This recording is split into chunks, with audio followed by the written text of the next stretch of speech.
warahmatullahi wabarakatuh. Salam sejahtera untuk kita sekalian. Om Swastiastu, salam ragam budaya.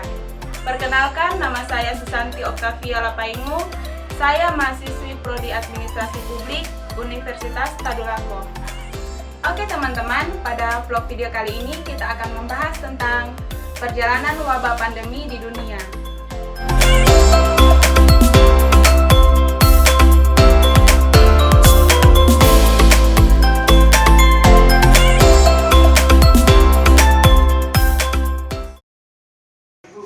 Baik teman-teman, mungkin dari kita belum banyak yang tahu wabah pandemi apa saja yang paling mematikan yang pernah tercatat dalam sejarah dunia. Di sini saya akan menjelaskan kurang lebih 6 wabah pandemi yang paling mematikan yang tercatat dalam sejarah dunia. Di antaranya yaitu kolera, HIV/AIDS, flu Hongkong, SARS, Ebola, dan yang sekarang ini sedang mewabah di hampir seluruh dunia, yaitu coronavirus atau sering kita sebut dengan COVID-19. Baik teman-teman, sebelum kita masuk dalam inti pembahasan, sebelumnya mari kita ketahui bersama apa yang dimaksud dengan pandemi. Pandemi yaitu suatu wabah penyakit global. Menurut World Health Organization atau yang kita kenal dengan WHO, pandemi dinyatakan ketika penyakit baru menyebar di seluruh dunia melampaui batas. Kolera adalah suatu penyakit yang sudah langka di negara-negara perindustrian dalam 100 tahun belakangan ini. Tetapi penyakit ini masih sering terdapat di beberapa bagian dunia, termasuk sub-benua India dan bagian benua Afrika di sebelah selatan Gunung Sahara. Apakah kolera itu? Kolera adalah penyakit diare akut yang disebabkan oleh infeksi usus akibat terkena bakteri Vibrio cholerae.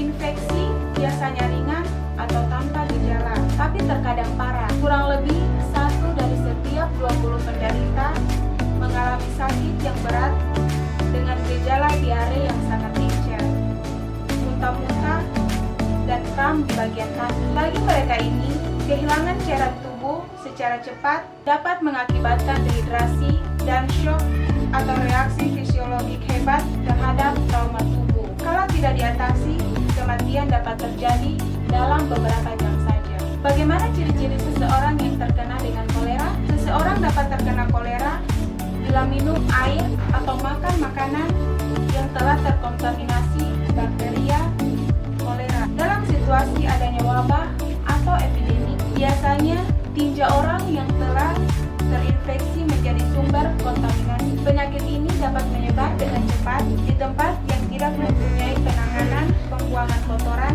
dan pengolahan air minum yang benar dan tepat. Bakteria kolera juga dapat hidup di lingkungan air payau atau perairan pesisir. Kerang-kerangan atau shellfish yang dimakan mentah juga dapat menjadi sumber kolera. Biasanya, penyakit ini secara langsung tidak menular dari orang ke orang. Oleh karena itu, kontak biasa dengan penderita tidak merupakan risiko penularan.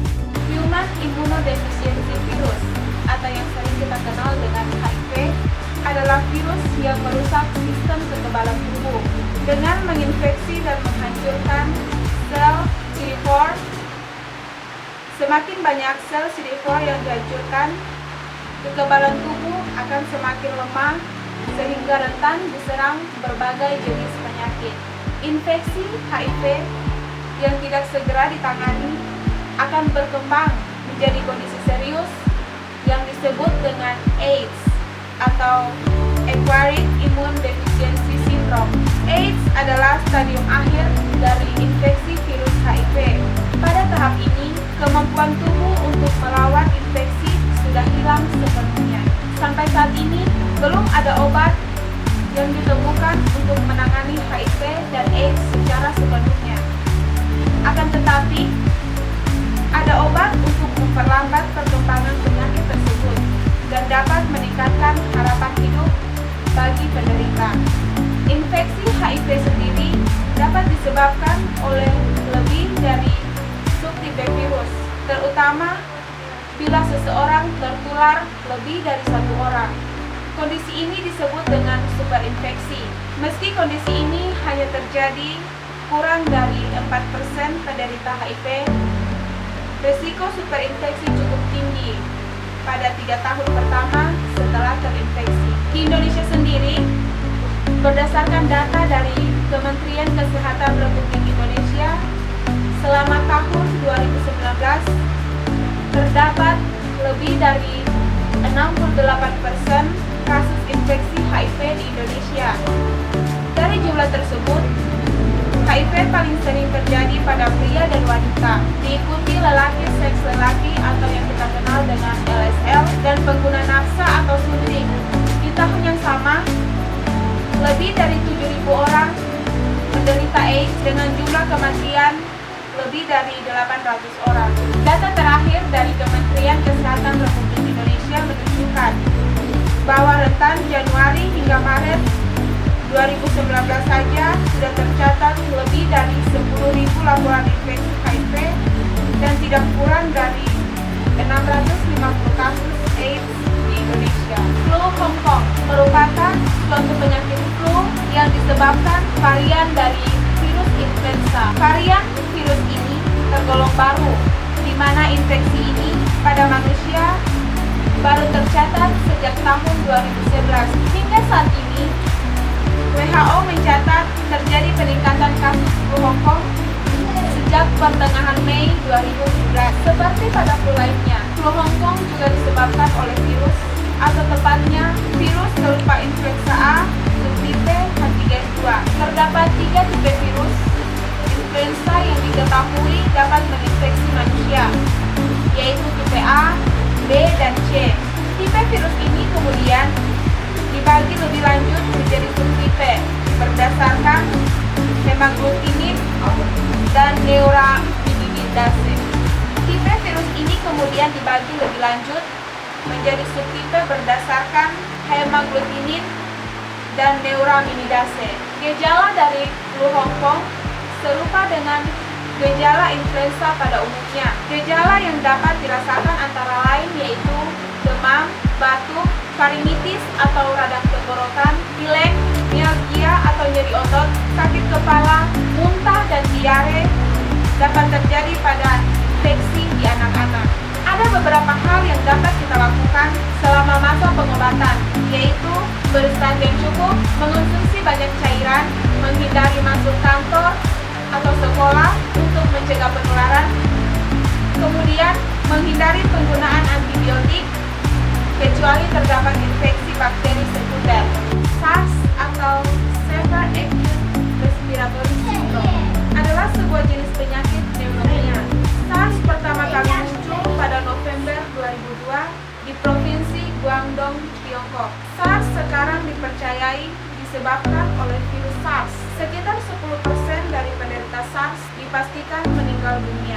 Setelah Tiongkok membungkam berita wabah SARS, baik internal maupun internasional, SARS menyebar dengan begitu cepat, mencapai negeri tetangga Hong Kong dan Vietnam pada akhir Februari 2003. Kemudian ke negara lain dengan perantaraan wisatawan internasional. Kasus terakhir dari epidemi ini terjadi pada Juni 2003. Dalam wabah itu, ada 8.069 kasus muncul yang menewaskan 775 orang. Ebola adalah penyakit akibat infeksi virus yang mematikan yang bisa menyebabkan demam, diare, serta pendarahan di dalam tubuh penderitanya. Hanya 10% penderita Ebola yang selamat dari infeksi virus ini, tetapi virus ini jarang terjadi. Hingga saat ini belum ditemukan kasus Ebola di Indonesia. Namun, sikap waspada dan langkah pencegahan terhadap penyakit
kemudian ke negara yang memiliki kasus Ebola seperti Sudan, Kongo, Liberia, Guinea, dan Sierra Leone. Petugas medis berisiko terinfeksi jika tidak menggunakan pakaian pelindung ketika merawat pasien yang terkena virus Ebola. Anggota keluarga yang tinggal di rumah dengan penderita berisiko tertular ketika merawat penderita. Peneliti hewan juga berisiko terinfeksi virus Ebola, terutama ketika melakukan penelitian terhadap hewan primata yang didatangkan dari Afrika. Kemudian, mempersiapkan pemakaman korban Ebola juga dapat berisiko terinfeksi.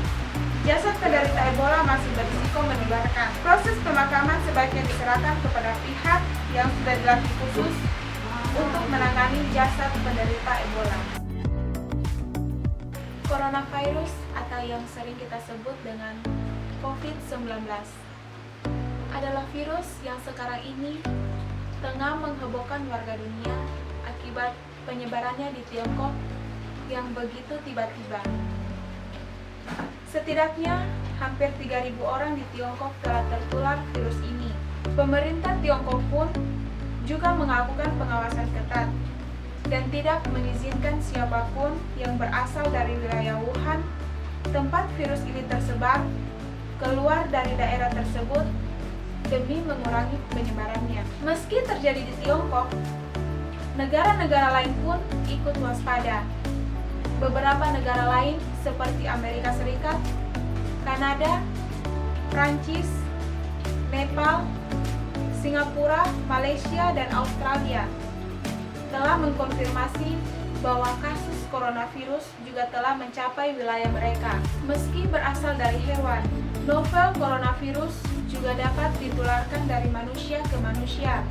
Penularan virus yang satu ini dapat terjadi melalui batuk, bersin, atau kontak tubuh dari orang lain ke orang yang lainnya. Oke teman-teman, sekian video kita pada kali ini. Kiranya apa yang sudah kita bahas bersama dapat bermanfaat untuk kita semua. Dan saya akhiri dengan wabillahi taufiq wal hidayah. Wassalamualaikum warahmatullahi wabarakatuh. Salam sejahtera untuk kita sekalian. Om Santi Santi Santi Om. Bye bye.